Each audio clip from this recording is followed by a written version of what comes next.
Most of the time when we talk about camouflage, we talk about the thing that is being hidden. But there are two factors in this. It's a relationship, actually. And it's a relationship between the thing being hidden and the observer. And that's why technology is so important in camouflage, because our technology of observation changes radically, especially in the modern age.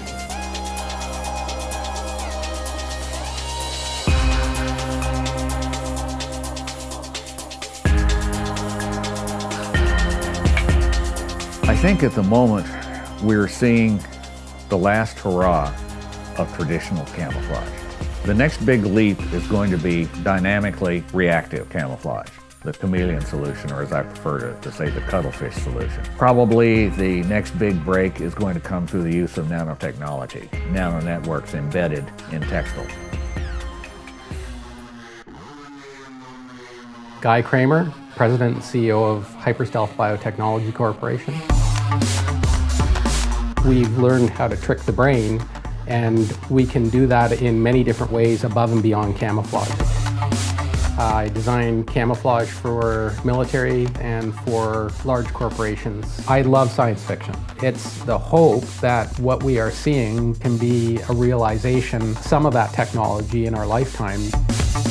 The biggest accomplishments would be developing the technology, so the smart camo, which is color changing, and quantum stealth, which is a light bending material. Those are probably the two big ones. Quantum stealth was a purely accidental discovery. I was searching and researching quantum physics. I was working with a special material that I had developed, and the byproduct of that was being able to bend light.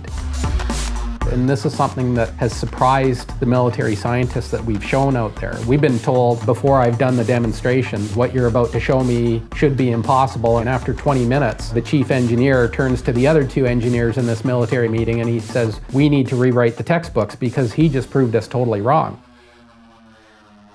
I've had a chance to look at quantum stealth, but it struck me as an extremely ingenious solution, almost a blinding flash of the obvious. I am constantly looking to improve. That's why I have 14,000 designs. I'm never satisfied with what I did yesterday because I know there's room for improvement out there. We haven't found the best of the best yet. We're still getting there.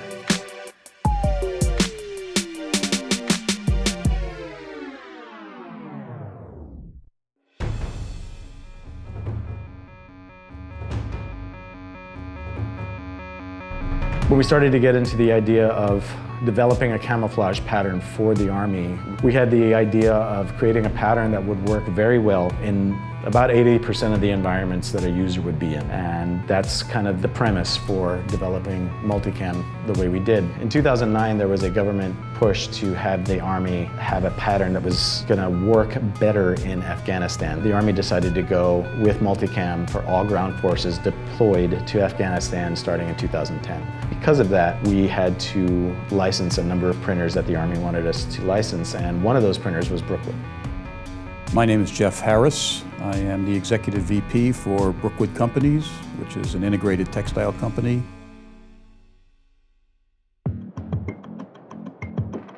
The gray goods will come into this plant and they would be batched, so they'll come in a certain roll size. Its next step would typically be to have the ground shade of the Multicam print dyed. After the ground shade is dyed, the goods will be dried and they'll go to the print machine, where they will then have the other colors added onto the print through a rotary process on a 12-screen capable machine. When it comes off of that machine, it will typically then go to get aged, which goes through a steam ager, where the colors on that print, they come out a little dull off the printer, and as they're aged through this process, the colors develop and you get much closer to the shade that's going to be the final shade that's accepted. Again, that fabric would then go to be afterwashed to get all the residues off of the print. At that point, after it's inspected, it would then go on to the next process, which with that particular fabric would be getting it urethane coated.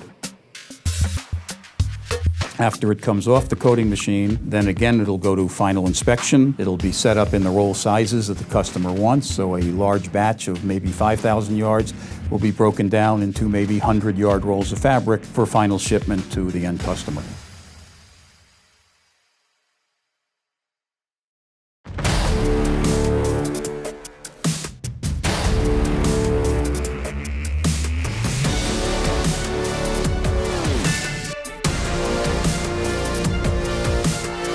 Camouflage is deception, deceit, distraction. Camouflage to me is survival.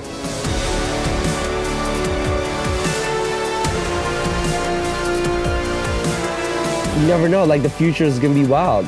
It's gonna be interesting to see what they're gonna be rocking, what they're gonna be wearing.